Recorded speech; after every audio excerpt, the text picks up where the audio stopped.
Hi everyone. So what we're going to do in this tutorial is go over an article that I probably would have given you in class to kind of read on your own. But instead I've taken that article and I have summarized it into fewer points. And I thought it also might be helpful for you if we kind of read through those points together and I discussed some things about them to make things a bit clearer. So you can go to the website that's at the bottom of the screen there. That's where this article originally came from. But like I said, I've hopefully made it a little bit more understandable and simple by summarizing it here. All right, so again, this is a summary, which means it's going to be a bit of a drier PowerPoint. We're just literally taking the points that help to summarize the content here. So first of all, 1/4 of all the fish eaten by humans in the world is raised on farms. So fish farming is obviously a really important part of the farming industry and the fishing industry, of course, but also just a way to feed people around the globe. Many people view aquaculture, the farming of fish and other seafood, as a way to increase food production to meet the demand for fish and other seafood. So, across the globe, we obviously need to feed a lot of people, and we're finding that fish farming is a really good way to do that if it's done well. In most cases, fish farming does solve this problem, sorry. And what we want to look at in this article is how do we do it in a way that's actually helpful and more helpful than harmful. So if done sustainably, it may have other benefits as well. So you'll notice that I start to highlight some of these terms. They're terms that you should know. I'll either explain them or you should know them already. Something like sustainability or doing something sustainably means you can continue doing it in the future. So aquaculture isn't without its risks. A fish farmer should know how to raise fish and should be aware of the impact a fish farm can have on the environment, the economy, and consumers. So as with any other farming practice or fishing practice or handling any kind of natural resource, we need to make sure that we're doing it well. And to be able to do that, we have to know about that resource. We have to know how to harvest it properly. There's a lot of research and a lot of knowledge that has to be used. Environmentally speaking, fish farms face some of the same issues as hog and cattle farms. So that includes things like when you have lots of individuals, lots of animals, a dense population in a small area. In this case, you have penned in fish, so a lot of fish in a pen. It actually produces lots of waste, and that can enter surrounding waters. Same thing can happen on a hog and cattle farm. If it gets into a stream or it gets into the groundwater, that can cause problems. Farm fish also live close together on restricted diets. That means they can get diseases more easily than fish in the wild because fish in the wild can go wherever they want, but farmed fish are in a small space. This happens too with animals, happens with people as well. We're seeing this with COVID-19, that the whole reason why we are socially distancing is so that diseases such as the virus doesn't get spread a lot easier, and so this can happen amongst animals as well. Their diet often includes antibiotics. Antibiotics are not bad in and of themselves. We take them as well. They fight off infection. But sometimes if they're overused, this can add to the pollution created by the farm. As with farmed livestock, the amount of resources required to feed farmed fish can also cause problems, especially animals that tend to eat a lot or have a certain diet that's not plant-based, for example. It could mean that you're actually using a lot of resources just to feed that animal. So some farmed aquatic animals like shrimp and salmon are carnivorous. They eat meat. And so some researchers estimate that every pound of fish or every pound of aquatic animal raised on fish meal, which has a meat component to it, it's made of mostly meat, requires 2 pounds of fish from oceans and rivers. And so those numbers don't really seem to add up.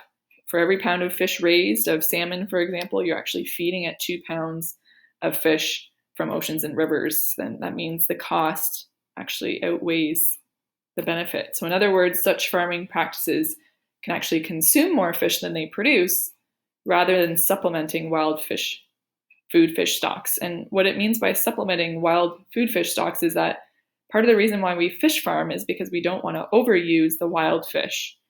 And so this actually, if we're using a lot of fish to feed those farmed fish, then maybe we're doing more harm than good. Occasionally, another problem, farmed fish can escape and become part of a nearby wild population. So, why is that a problem? Escaped fish have been found to threaten or reduce native population in many parts of the world. Sometimes they can eat the young of other species or plants they rely on, so they disrupt the food chain and the food web. So, environmental regulations of fish farming or aquaculture are in place in the United States. Canada has that as well. This article is from the United States, though. And so this isn't necessarily true for everywhere, though. Having these regulations means that farmed fish in the US are more expensive to produce because, of course, if you have regulations, it's probably going to mean it's going to cost the producer more to farm those fish and therefore costs you, the consumer, more to buy it. And so typically, if you choose the cheaper version from somewhere that doesn't have regulations, in a way that's good for you, you're paying less, but it also means that you are supporting fish farming that maybe isn't doing it well. They're not keeping the environment in the area healthy and sustainable. So here you go. In other words, if you're eating cheap seafood from abroad, you may be contributing to a system that's polluting waters near where the fish were produced. Unknowingly, perhaps, but something to keep in mind. From a consumer standpoint, farmed fish also may have a nutritional advantage. Some studies have shown that fish meal diet, remember fish meal diet means fish eating meat. Fish meal diet fed to farmed salmon gives them higher levels of desirable omega-3 fatty acids, which is good for us. However, if there are toxins in the fish because of pollution that's being created, then this actually might not be as much of an advantage. Despite their potential negative impacts, fish farms play an increasingly important role in providing people with protein, particularly in the developing world. We know that the developing world, or sometimes we call them third world countries, are really struggling to feed their populations. And so to be able to provide them with fish through fish farms especially is becoming more and more important. It also offers a number of other advantages like jobs in local communities, opportunities for researchers to closely study specific species, and the potential to offset threats to wild stocks in danger of being overfished, as in you don't overfish the native populations or wild populations. So how can farmers take advantage of the potential benefits of aquaculture while mitigating? We used that word before in our natural disasters chapter, mitigating or lessening, in this case, some of the environmental risk. So how can we balance this? So far, the article's gone through pros and cons.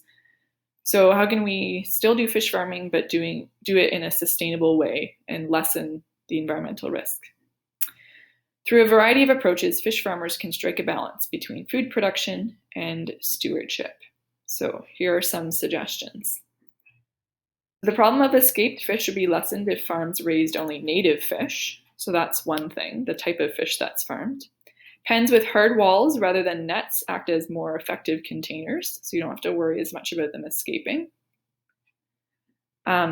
It's not the cheapest, but separating the farm from open water by digging a pond, a man-made pond, and pumping ocean or river water into it is something that's suggested here. Although more protective pens would better secure the farmed fish stock, the trade-off is the consumer would likely pay for the pens. So again, oftentimes what happens is if the fish farmer wants to put all of these regulations, wants to put all these suggestions into place, it's going to cost them more, which means it's going to cost you more. But I think what we need to start thinking about is whether it's worth it for us to pay more for a product, knowing that it has been harvested or it's been grown in a more sustainable way, a way that's promoting stewardship instead of exploiting our natural resources.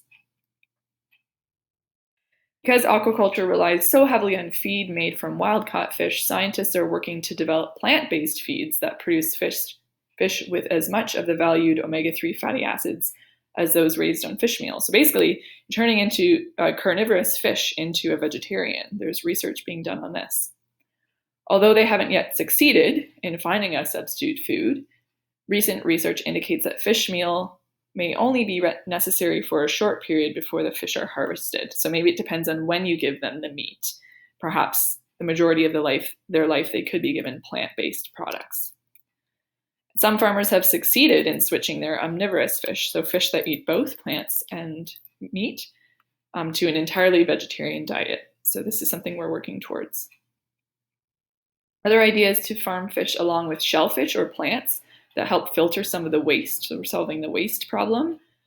For example, fish waste might be used to fertilize ocean plants, which can then be used to feed other animals, such as shellfish. So this is really playing on how ecosystems work and having the waste of one organism feed the next. Another idea is farming rice and fish in the same area. The Chinese have been doing this for thousands of years. So similar idea, you kind of partner two organisms together. The rice paddies provide fish for the food, and the fish in turn fertilize the rice with their waste. This approach is especially desirable because fish get most of their nutrition naturally. So you're basically recreating something that already happens. This offers a reliable source of local food for people in the developing world who are growing food to feed themselves, provided enough farmers could be taught this practice. So this is something that can be done on a very local, small scale, which again is so important, especially for people who are living day to day and just making enough food for themselves. In our hungry world, fish farming plays a variety of roles, from providing delicacies for a chef's table to offering a more stable income. So across the globe, fish farming is an important thing. And so for everyone to understand how to do it well is important. Farmers and governments can make aquaculture both economically viable. What that means is it can still be a profit-making industry, but also less threatening to the environment. And they will need to, not only to protect the planet, but also to safeguard or to protect the very resources on which they and so many others rely. Okay, so what you need to do now to be able to review it and for you to get an idea of what I want you to take from this article, every single detail is not really necessary, but if you do the Google form quiz then and submit that, you'll get some feedback, and then you kind of know what you need to know for the future. All the best.